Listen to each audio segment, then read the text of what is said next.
Welcome to the IVM Podcast Network. Hey, welcome to Geek Fruit Retcon, where we travel back in time to a previous episode from our inglorious history on the Geek Fruit Podcast. Happy listening, you nerds.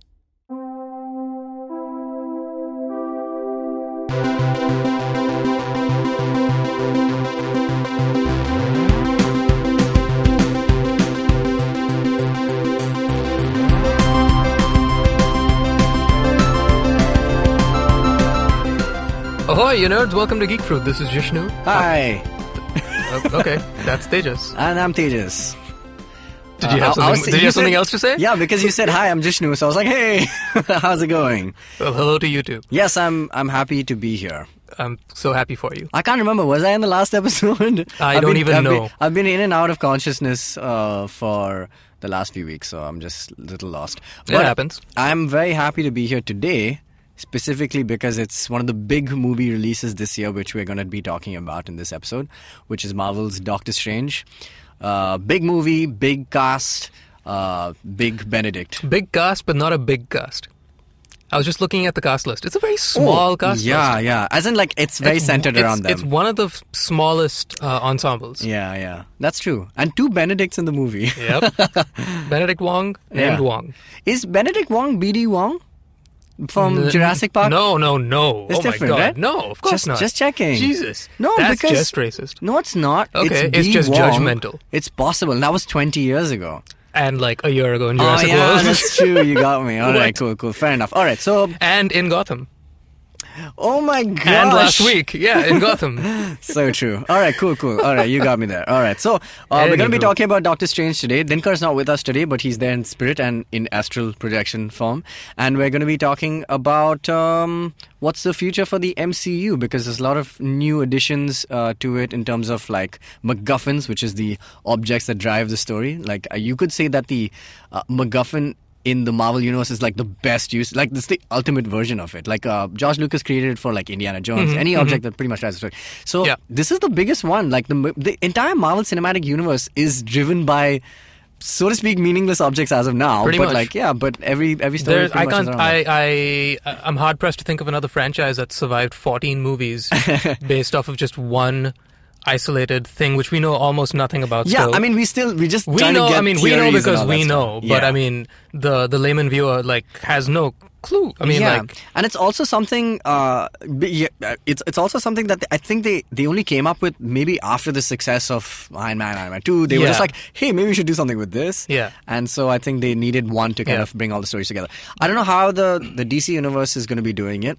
I don't think they have a connected thing apart from maybe the dark side or whatever. That's probably. I mean, it's got to be a negative MacGuffin. Like in this way, it's they need a singular villain. Yeah, exactly. Oh, but they do. They have the mother box. Yeah, I was going to say. So they have. This is true. They have a vague nugget that they threw in. A McNugget. A McNugget. Right. Okay, cool. Yeah. So before we get into Doctor Strange, I just want to talk about an update that we just got on the other side of Marvel's programming, which is the Defenders. Mm-hmm. So I just read that the Defenders only going to be 8 episodes. Did you hear about that?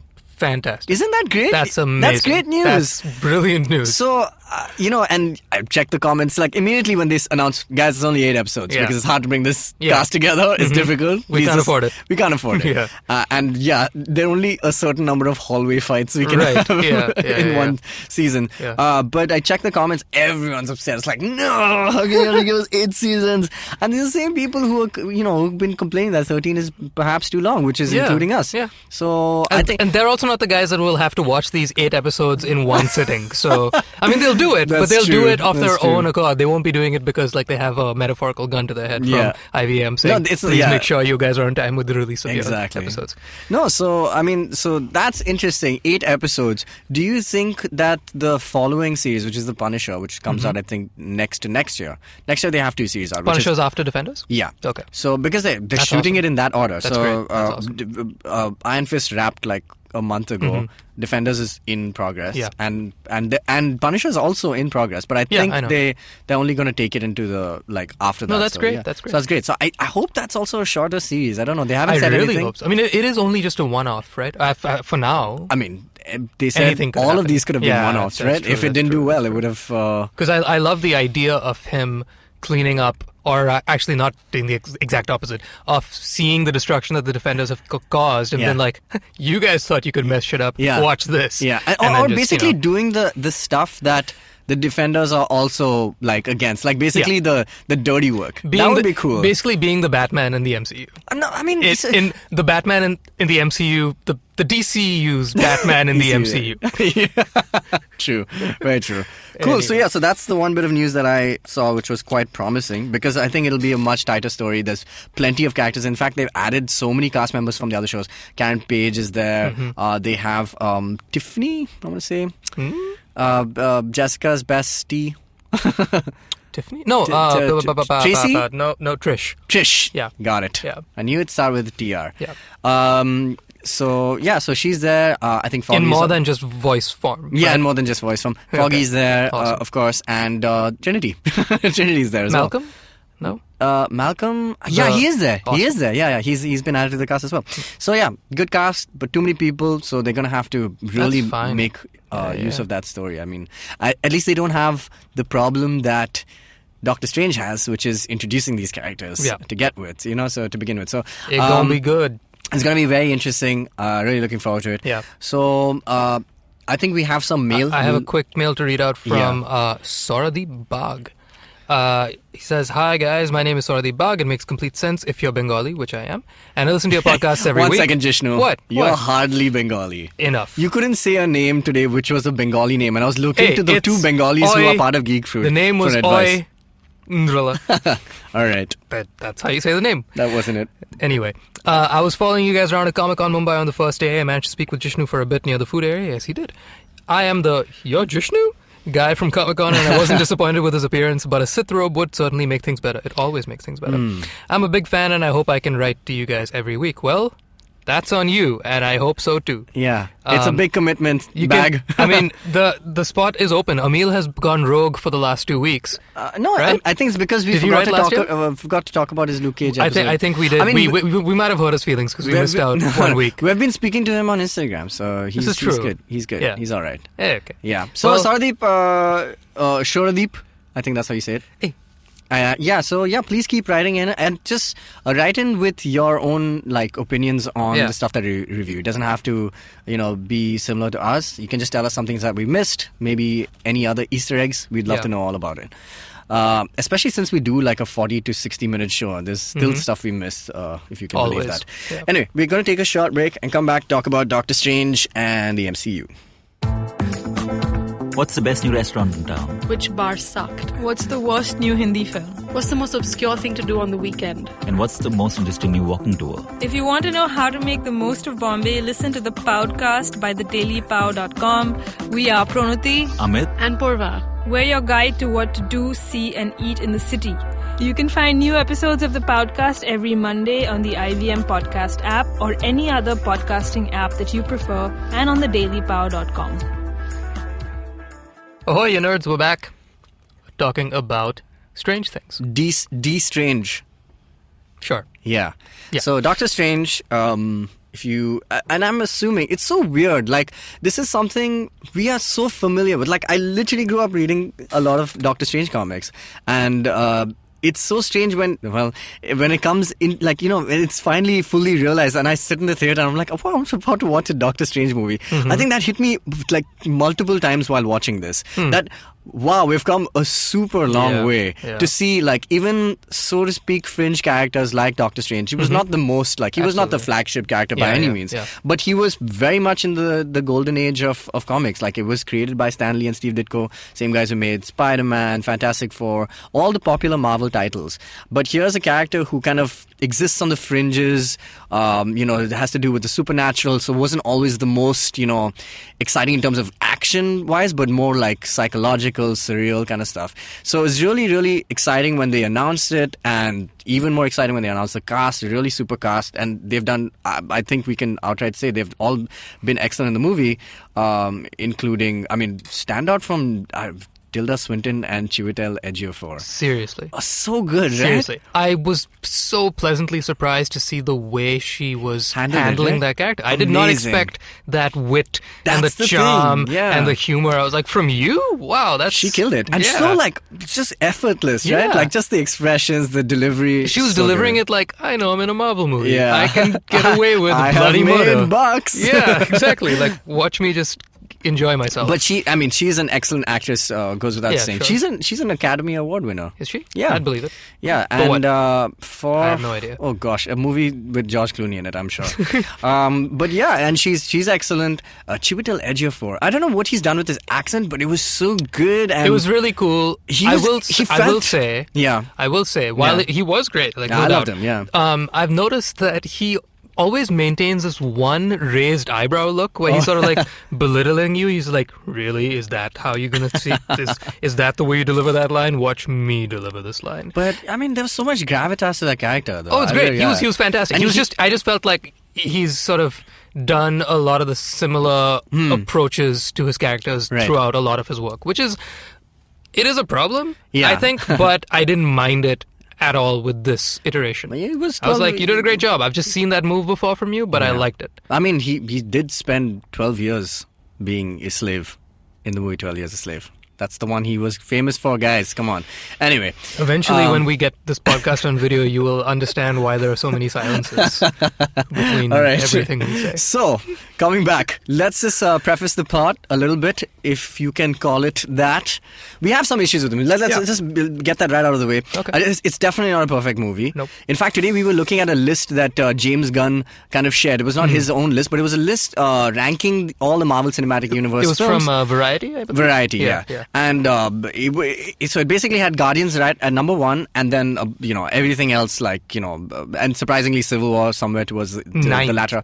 Yeah, and out of 14. So basically, this film definitely doesn't make it in the top 5. They put it at top 2. Yeah, they said it was number 2. Like, and what? The movie has a lot of problems. It's imperfect in many ways. So definitely some really new, exciting things in the film that we haven't ever seen before in the MCU.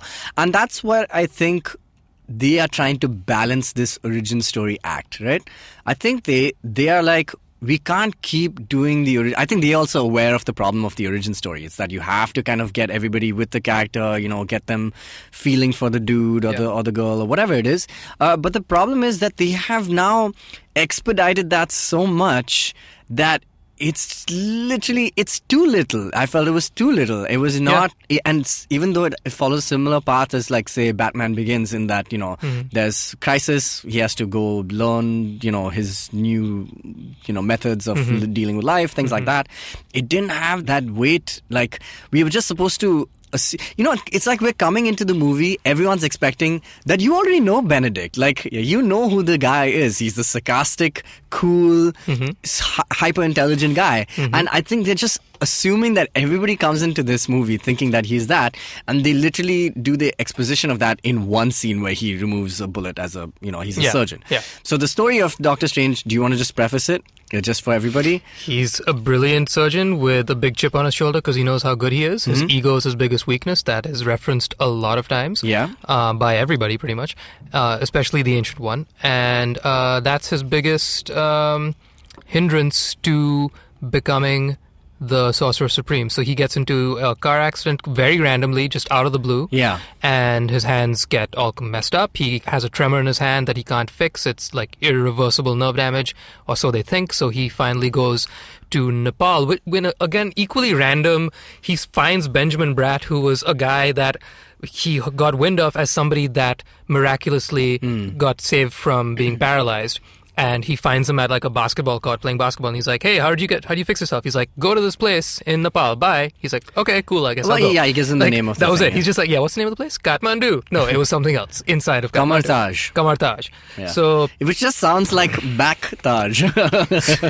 So yeah, just literally as flippantly, something is flippant. Yeah. So I mean, yeah, they just as flippantly as that, he meets Benjamin Bratt for like literally 2 minutes on screen time. And he tells him, "Yeah, go to this place. That's where I fix myself."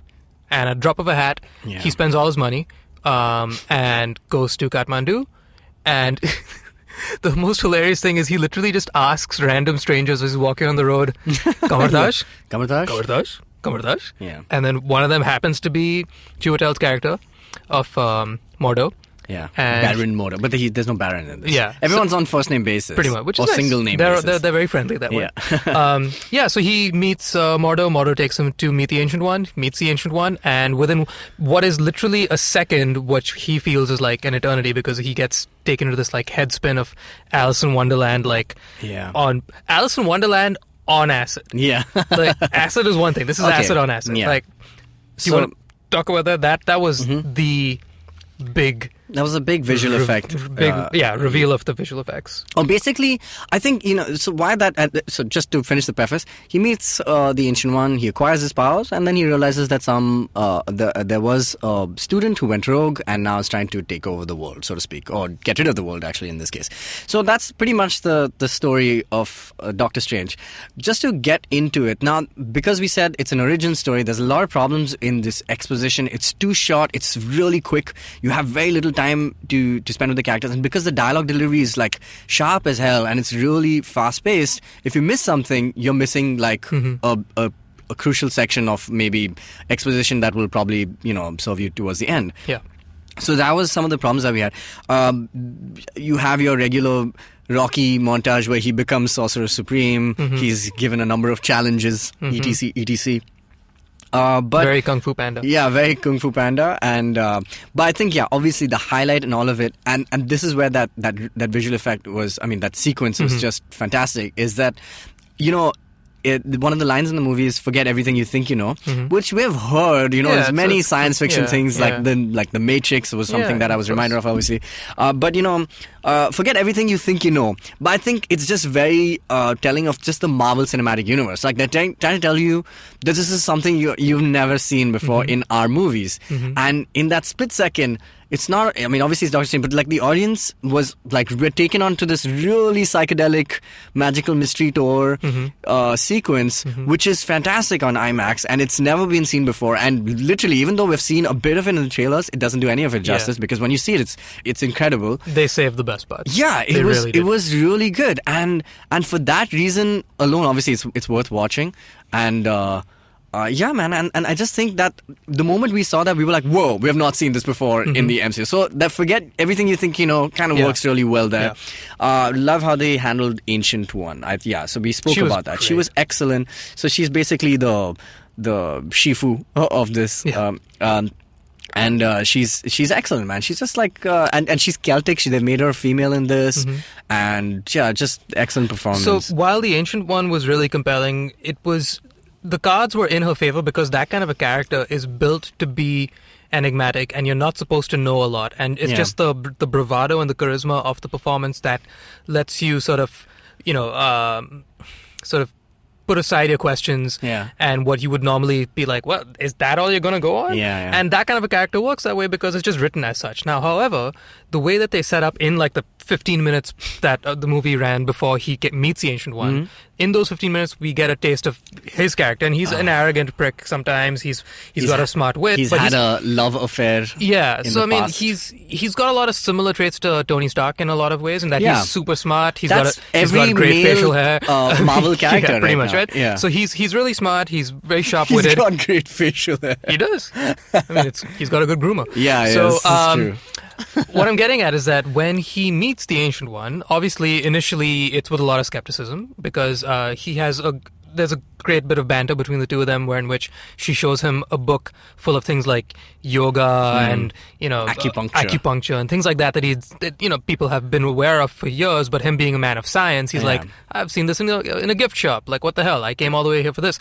Now, in just one flick of a finger, she like sends him into the astral plane and like, boom, like, okay, cool. I've seen all this weird crap. I believe you. So I understand that his mind would be changed and convinced. Still, that being said, it was only another 15 minutes of his training where he would be like, I'm a little skeptical, okay, now I believe you. I'm still skeptical, okay, I believe you. I'm still skeptical, okay, I believe you. I can't do this. Right. I can do this now. Exactly. So like that was just a little, again, just the problem of the origin story. You have to go put him through his paces a little bit to show his rigidity and his stubbornness and whatnot. But yeah, just because you have to rush and get to like, okay, how is he relevant to the MCU? Get to the part where he becomes Doctor Strange so we can see him do stuff. Be Doctor Strange, yeah. He gets into a bunch of fights. Now, obviously, he's in training with Chiwetel, so he's, put through his paces and taught how to fight. Right. But like, the first instant of him getting into a fight, he loses horribly before he meets the Ancient One. Right. He gets caught by a bunch of like thugs on the street in Nepal. Yeah. Before he meets Mordo, who saves him. But then once he's in training, he immediately is like a ninja. He's and a badass. He holds his own. So it's like, okay, how much how time did you do this?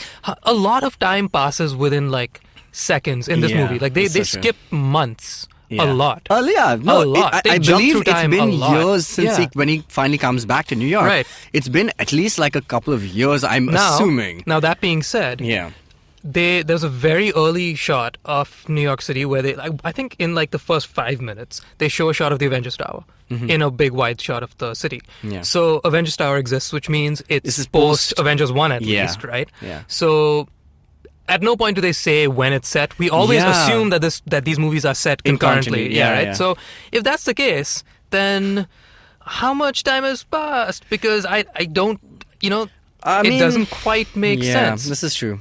I wish that they gave a little bit of context to it. So the only way I could have kind of rationalized it to myself is that there's a scene later on where Benedict has been stabbed after his first fight, being Doctor Strange and everything. First fight with in the Mickelson. Sanctum Sanctorum in New York, right? Yeah. And so he's been stabbed in the chest, and he comes back and he immediately finds Rachel McAdams, who I'm happy to say has moved on from time travelers to space time travelers. This is good.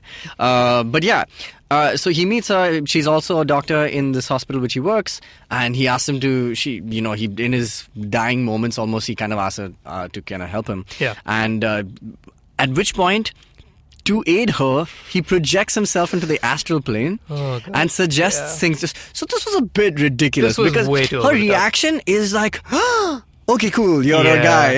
All right. Yeah. But the way I was thinking, I was like, how is this possible? Then I was thinking, wait, maybe does Vision already exist? Does like Ultron, did Ultron already happen? So that maybe these fantastic things people are kind of getting used to now? Is that the only thing? That would make complete being sense said- if they addressed it. Yeah. That's all she would have had to do. Yeah, she just had to say, oh my god, you're one of those. Right, because Yeah. the thing is that like the shows have gotten better, the TV shows and the movies have gotten Yeah. a bit better Because of referencing. about referencing. And Yeah. even if you just do that, then at least there's context for people's responses to these kind of things. These I'm fantastical surprised that things there need- were none in this film. There weren't many. There was one thing of the Avengers where towards the end, Benedict Wong says, the Infinity Stones thing. he says, like the Avengers protect the Earth, we protect the universe, or that's we right. protect our The reality. multiverse, yeah. We protect our part of the Yeah. multiverse, whatever it is. From basically mystical Yeah, exactly. shite. Yeah, pretty much.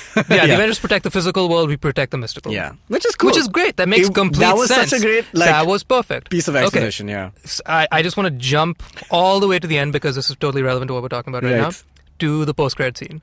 Okay. So the post-credit sequence, I genuinely think was probably the best post-credit sequence we've seen. I think you mean the mid-credit The mid-credit Yeah. sequence was the best one we've seen to date. Yeah. Even more so than Nick Fury's one because it did the exact same thing that Nick Fury's Avengers Avengers Initiative. thing did. Yeah. Because there were a lot of people who, 99% of the audience didn't know who Iron Man was in Iron Man 1. Yeah. And then they meet him for the first time, like, oh, this guy's cool. And then they see Sam Jackson. He's like, what the hell is he doing here? Avengers, what's that? I guess I should look it up. Holy crap, it's a whole world. This is exciting. And then, of course, the rest is history. Yeah. Now, in this case, this is, I think, correct me if I'm wrong. Yeah. I think this is the first time that we've seen a mid-credit or post-credit sequence where they directly address without any strings attached or any veil Yeah.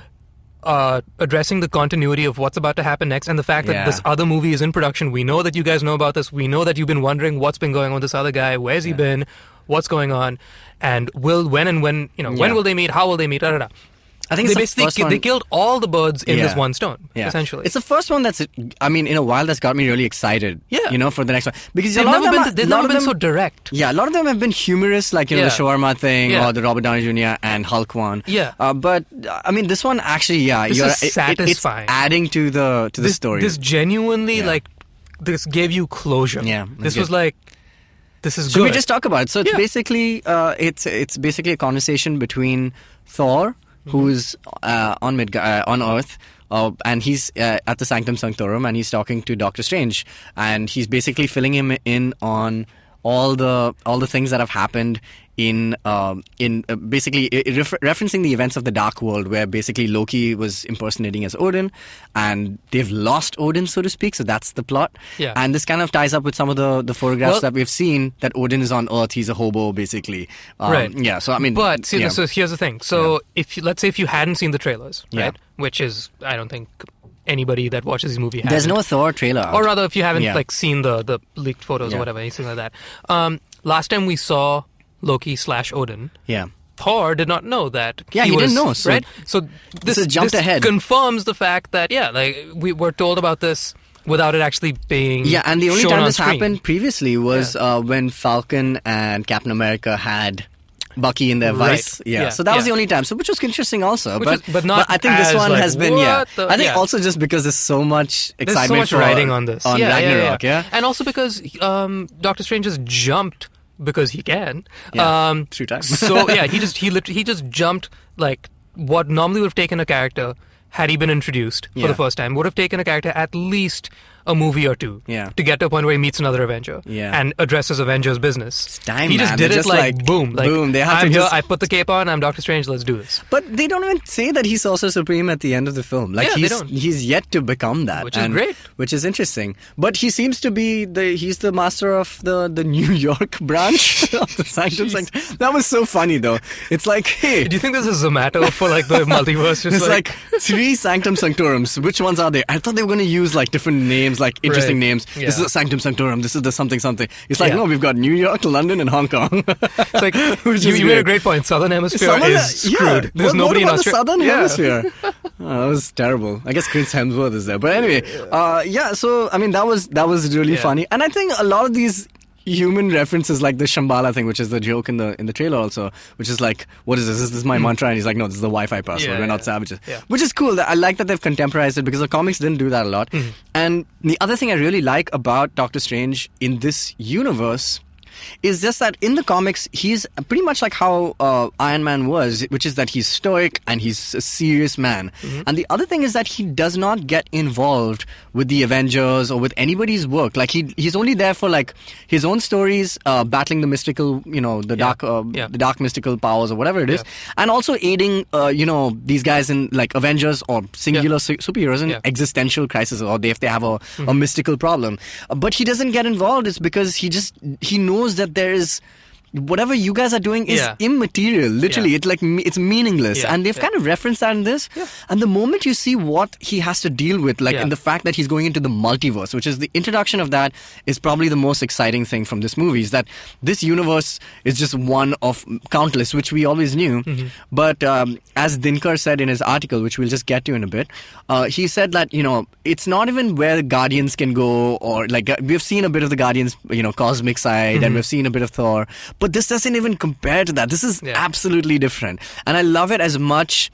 I love the multiverse as much as I love the subatomic realm in Ant-Man, because they're completely their own spaces. Right. If Fantastic Four was here, I would love to see them go into the negative zone, things like that. So I think that was like the coolest thing for me. And even at the end, when he's having that conversation with said character in the mid-credit sequence, it's just like, he's like, oh, this is my job. I have to only care about things that I have to care about. Yeah. And that the fact that you're jumping around between places like me. Now it's my business to know. Yeah. Like you're my equal. Exactly. Basically. Yeah. I mean, so, and I love that, so I want to see how they're going to involve him in Infinity War. Obviously, it's got to do with the Eye of Agamotto, which is the time gem. The time gem. Yeah. And that's going to be great. I think that's going to be really, really interesting how Doctor Strange has to literally remove himself and deal with these mortals. I think that's going to be really interesting.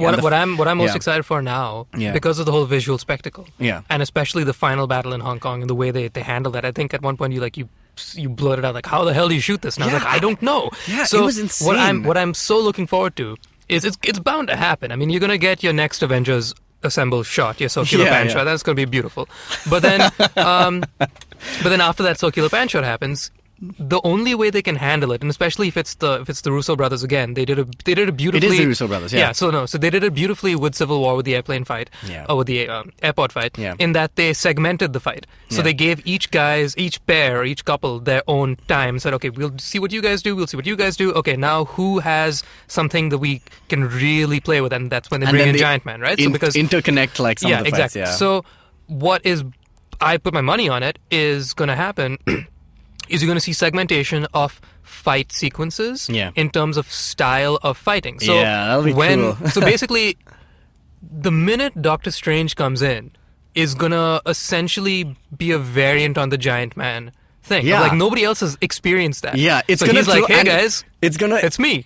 Snap my finger, and everybody's like, well... Yeah, Mirrorverse, take him into the mirror universe, right? Yeah. That would be awesome. And the other thing is that I'm just waiting for the all the funny one-liners that are going to come by, just for his virtue of just being there. Right. So that's going to be really, really good. Okay, cool. So we're going to take a short break. We're going to come back, talk about the Marvel Cinematic Universe and how this gem, which is featured in this film, ties into the rest.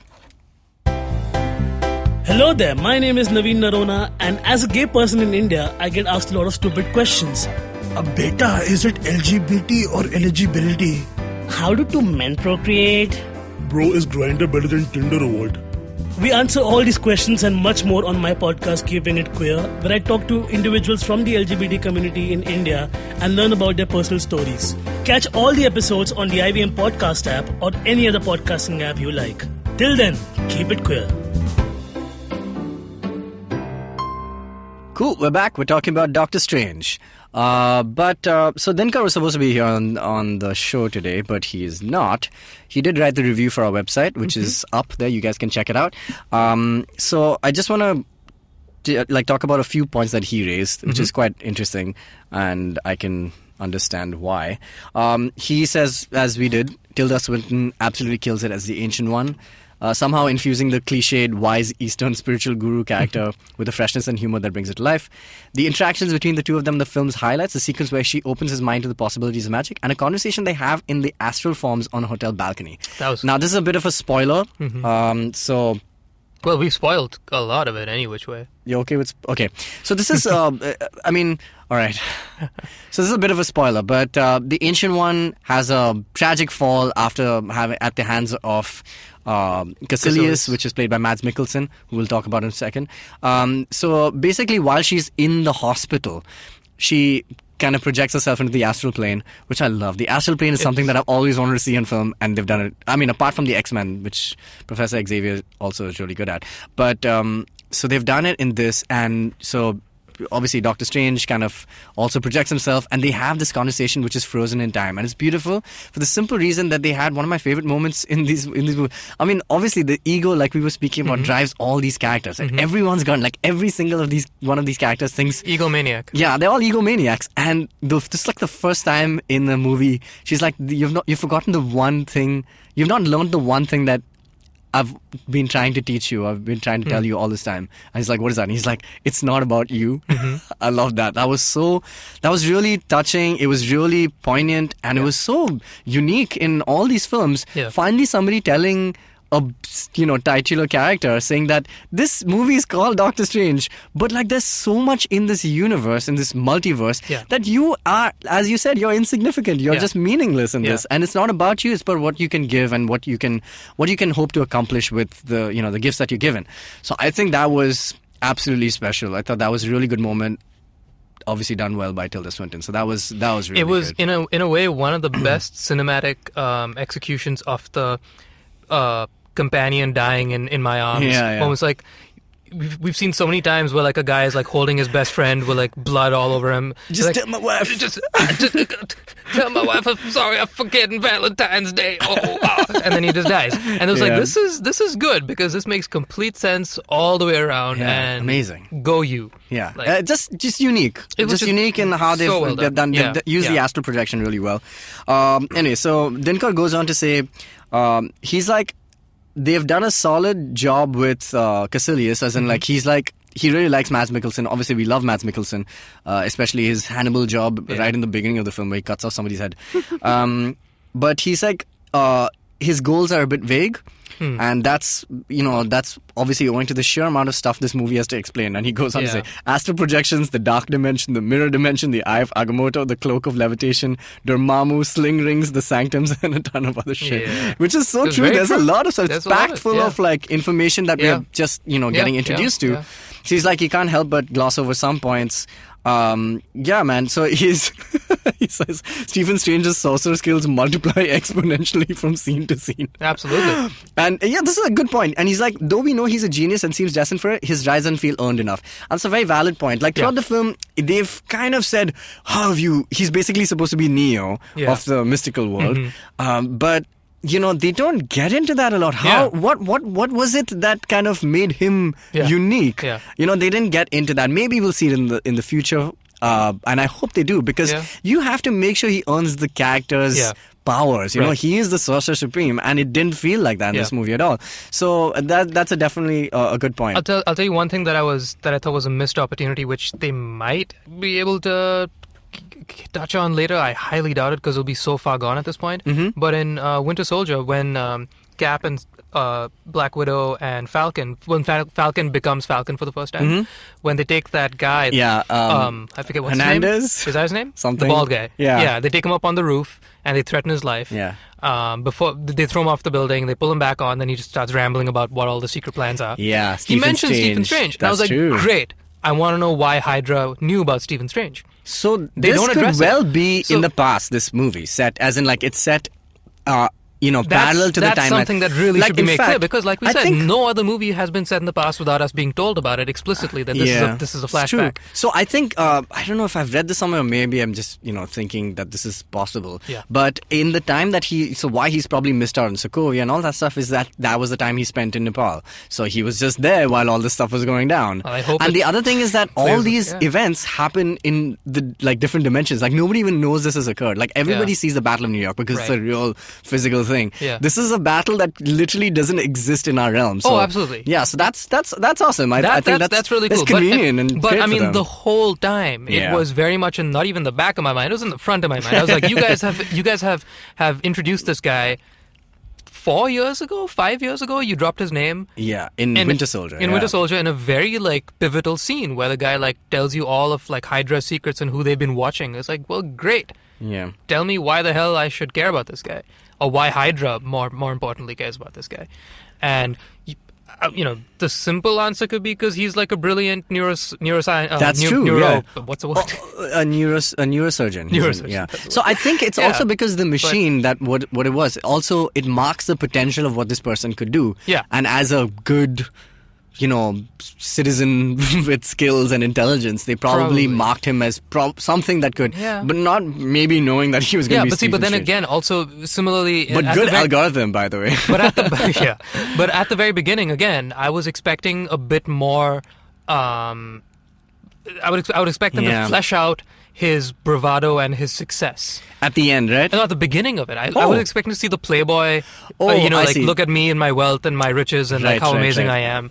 They really downplayed that. Like the whole car crash thing happened so quickly. I was also like, wow, this guy is a really rich doctor. Because when he gets in the car and he's like, I'm going to go for a social engagement, I was expecting to see the Bruce Wayne meets Clark Kent meets Lex Luthor moment thing. I was expecting to see like that. Like, hey, look at this party, and like he meets Rachel McAdams. They have another like sexy like flirty thing, and then on his way back. That's what I thought. I thought the conference would maybe give some more identity or something. But I guess I'm glad it didn't happen in a way, because that's what we'd expect. But at the same time, it's like, well, but I don't know. I think they were just like, hey, what would save us a ton of money? Do it before the conference. We don't have to hire extras. Yeah, exactly. So I think that was cool. Anyway. A lot of cool things I just want to point out that I really enjoyed about this film. The cloak is so great. Oh, he's great. It's like it just reminded me of Aladdin's magic carpet. Like it has a personality of its own. It's got its own. It's basically its own guy. He's just gonna be his buddy right now. It's like a Pixar movie where you have to have the main character and like Wall-E has the and cockroach. Yeah, that's it, man. So Stephen Strange's BFF is his cloak, and I thought that's ingenious, cool. Man. That's great. That was really nice.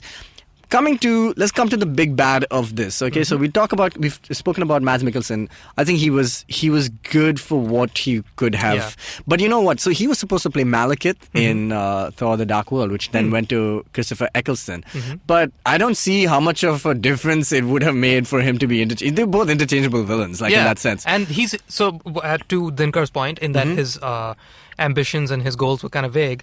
I think it was as vague as Ronan. It was the exact same thing. Yeah, power. Yeah, because both him and Ronan were answering to a higher power, right? Both equally, or well, not equally, almost equals in their destructive capabilities. Yes, definitely. And how much they were like, wow, you're amazing. I want to be like you and have the power you have.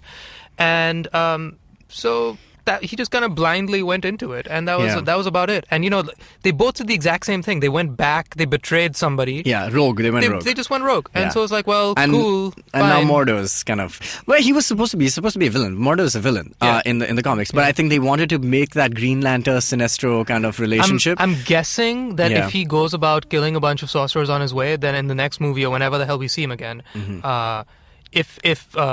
if Strange kills Mordo, then he's like the last remaining sorcerer, therefore by default becoming the supreme. Maybe that's it. That would give him extra power. But they're all sorcerers. I mean, they need people in the different branches, as we mentioned earlier, to run them. But like, what I hope that they make the relationship, which I liked between both of them. They should flesh it out more. But I like the relationship between both of them because it reminded me a lot of Thor and Loki in the sense that it's not they're enemies. They're bound to become enemies, but they're also like BFFs. Yeah, and like the colors complement each other beautifully. Exactly. It's the same. It's the green, yellow versus red and blue. Yeah. But so that's one thing. Let's get to the main villain, which I did not expect that they would get to, Dormammu. I didn't think it would come in this movie. I knew they were going to reference it. I thought they'd save it. I thought for this like guy was the everybody has there. So Captain America. I want to know who's the biggest villain in the whole Marvel universe. Is it what do you call it? It's definitely not Red Skull. But I mean, it could be Thanos. It could be Surtur, who's the main big villain of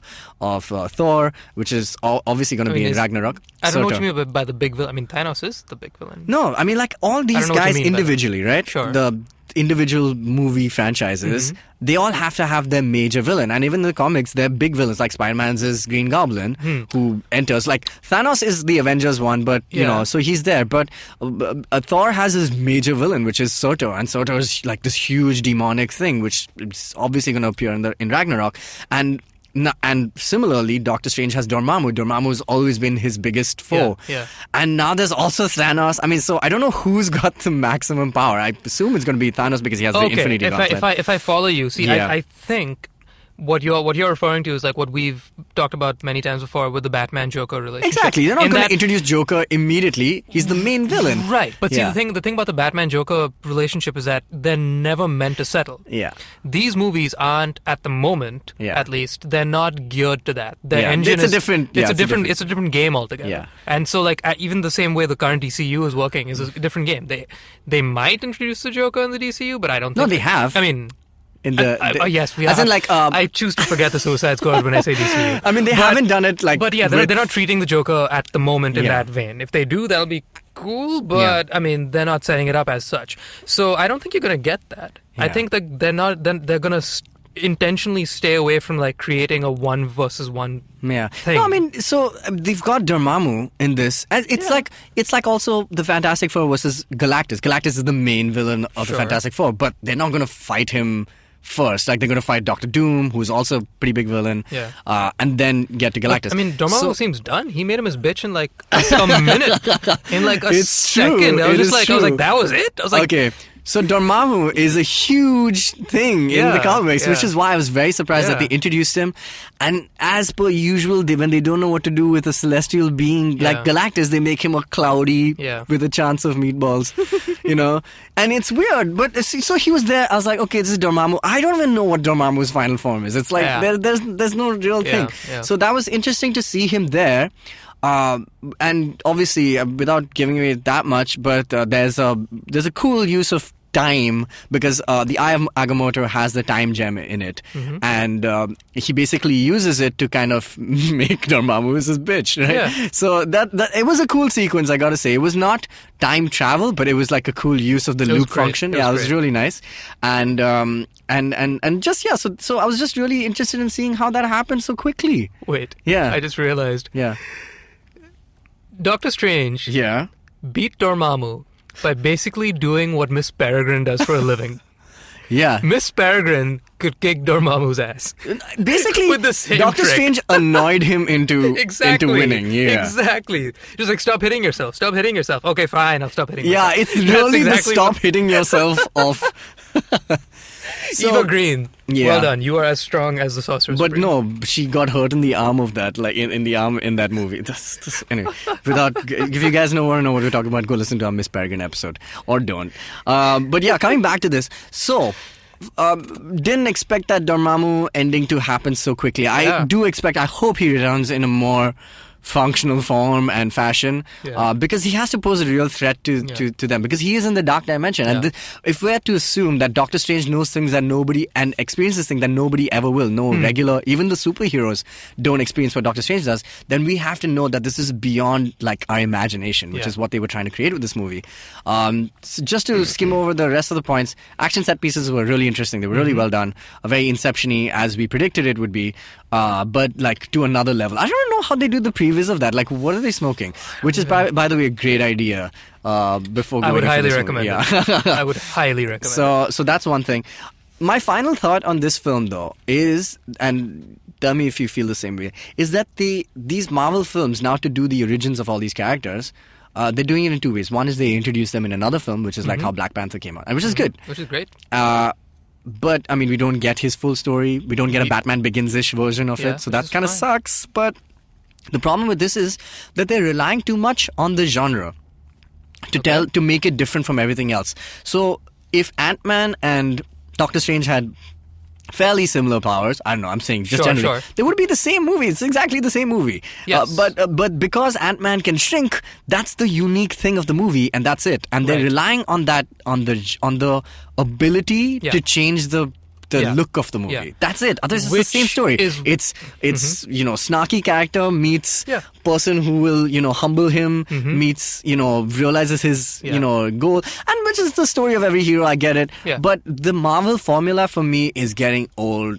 Like, it's already old. And absolutely. And though we love these movies and these characters, and we're basically waiting for Infinity War. Yeah. Everyone is just doing that. Until then, we have these movies to... And Dinkar said, in his article, he's like, maybe we've just been spoiled by Civil War, because Civil War was such a fantastic movie this year. So, the expectations were high, and we needed it to be, but it will never reach that until Doctor Strange has 3 movies and something else. So I think I'd say that's the problem of introducing more and more characters right now. They need to find a new way to do it. I thought with time, they'd probably, I wish that, with the Eye of Agamotto, he kind of went back to the point where, where he was about to have a car. Something like that, where, they could have done it non-linearly, which is what we even spoke about earlier. Imagine telling this entire story a Memento way or something. Make it really interesting. So I think that's... But obviously, it's a mass film. It is. It's the biggest distribution. Do you know Disney just made the most amount of money they've ever made in the film studios ever this year, and that's with 4 movies coming out. That's Civil War. Zootopia. And what was the other one that Disney? Oh, sorry, The Force Awakens from last year, and one more I can't remember. Another animated or Disney film I can't remember. Rogue One? No, and that's without Rogue One, Moana, and this film. Isn't that ridiculous? They have so much money already. So I'm saying, now that you have money, you have everybody invested. Just maybe probably do something else with it. But no, I completely get it, and I agree that it is getting very old. But yeah, we love it because we just are invested. However, I think that you're right. They are onto something with the way in which they introduced Spidey and Black Panther in Civil War. And you don't need a team-up movie to do that anymore, I think. Because what they could also do, which I don't know if they will, but they could maybe once we get into Phase 4, is to mix things up. If you introduce new characters in somebody else's origin. Yeah, of course. Right? And so right now, the only person that's continuing from this movie that we actually care about and we're invested in is Mordo. Of course. And only kind of because he's like, okay, now he's the next villain. Yeah. He's the next Caecilius who will then obviously give rise to the other big bad guy who's really behind Basically it all. do it like how Jessica Jones did like Luke Cage. Yeah, exactly. Sorry, Jessica Jones did Luke Cage. Because that I think what works with that is if you introduce these guys who are already developed in their abilities or whatnot. At this point, when we're 14 movies deep, when everybody in the world and now the frigging universe and all the other universes are aware of these things, we're not going to go like, a superhero, what? So when we see a new superhero enter the fold and people go, holy crap, who are you? He's like, no time to talk. I'm here because there's work to be done. Let's do the work. And the movie's going to end. And you're like, all right, I'll be back and I'll do my own solo film and I'll tell you who I am then. Exactly. That's totally fine because that's exactly what's happening with Spidey. That's what's happening with Black Panther. I'm saying, or is it possible for them to just do movies like arcs? Like how Civil War, it feels like a crossover event. It doesn't feel like a Captain America film. Yeah. Like in that sense, it's just a movie with Marvel characters in it. Right. So maybe they should just be doing movies which is just an arc, like Illuminati. When Illuminati was like when Xavier, Doctor Strange, Iron Man form a unit to basically combat like a greater threat which cannot be explained also, and they do it in secret. So maybe they just do an Illuminati film, maybe they do heroes like a bit, what do they call the hero saga or whatever it is, or Secret Wars just becomes a movie by itself, and then just fill those stories with characters. I mean, that's the only way I see like it happening now, because like you invested in this brand so much. You don't have to keep. You have Benedict as the title guy. It doesn't matter whether he's Doctor Strange or like Flea from Red Hot Chili Peppers. Butts and seats will get butts in them. We'll get butts in them. That's as simple as that. Anyway. Okay, Doctor Strange, you weren't as great. Last thing is, but I enjoyed it. Solid 8 on 10. I mean, I had a great time. I had a great time as well. I knew that you couldn't get much better than that. Like, That's true. The restrictions were just way too high. Anyway. But Batman Begins. What I will say. Agents of S.H.I.E.L.D. Oh, tell me what's happening. Has a book. Oh, yes, I am saying. It has a very important book. Okay. And things are happening with a book. Nice. I'm very excited to see what is going on with a book, because a library and books are very important to Strange. Mm-hmm. And these guys have been amazing in this season so far. Okay. Every episode gets something to do with the bigger picture at large. That's great, man. They're going, man. Nice. This season... I think it's time for another post. It's paying off, man. It's really good. paying off. That's good. That's good. That's great. You need to get on this train, people. Agents of S.H.I.E.L.D. Get all on right. the train. Get on the train. Anyway. All right, guys. This is a PSA. Yeah, if you guys enjoyed that and any of our review also of Doctor Strange, please let us know. Write to us. Tell us what you thought of Doctor Strange. I'm very, very curious to know what you guys feel about this movie, about its weird jumps but also cool graphics and you know and just Inception style action. It's really interesting. It has a bit of a chill ending. Like it wasn't as big as I thought. I know, it would was be. one of the most tame endings. But I was okay with it. That's fine. Because the good doctor just eased it out for all of us. Yeah. So I'm glad for that. I'm glad the Hong Kong branch is safely intact. So there's a lot of interesting things that you guys could tell us about. Please let us know if we missed any Easter eggs, which I'm sure there are plenty of. We didn't actually get into that, but let us know about Easter eggs. Let us know about what you thought of the post-credit sequences and the mid-credit sequence. And you can do that by logging onto our website, which is geekfruit.in. There's a contact tab. Or you can just mail us directly at contactgeekfruit@gmail.com. Oh my God. Or you can mail us directly at contactgeekfruit@gmail.com. All right, sorry, it's a mouthful. But there are other things you guys can check out. Now, we have a very full month of content because we just attended Comic-Con and we've interviewed a bunch of comic book creators, some really good information for people who are, ready to get into the comic book scene. We really need a lot more people in it. That's our own personal opinion. But there's some really, really cool guys who you should definitely listen to.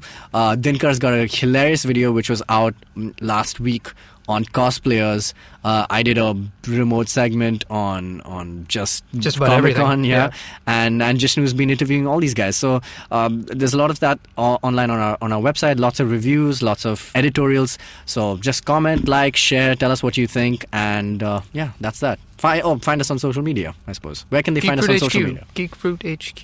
At Geek Fruit HQ. Geek Fruit HQ. Yeah, on Instagram, on Twitter, and on Facebook. Cool.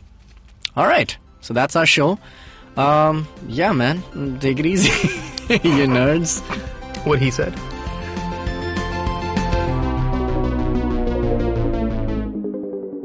So I know a lot of nerds react excessively when they hear the abbreviation D&D. But for a change, I'm not talking about Dungeons & Dragons, but in fact, drinks and destinations. Yes, that's right, nerd. You can learn about wines and spirits and the places they come from via hosts Rojita and Samira. Catch Drinks and Destinations anywhere you listen to podcasts, iTunes, Stitcher, or even the IVM podcast app.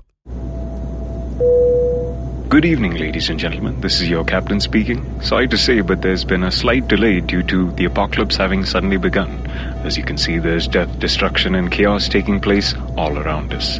But don't you worry, food and drinks will be served shortly, and I would recommend checking out IVM Podcasts to get some of your favorite Indian podcasts. We'll keep you going till this whole thing blows over. Thank you.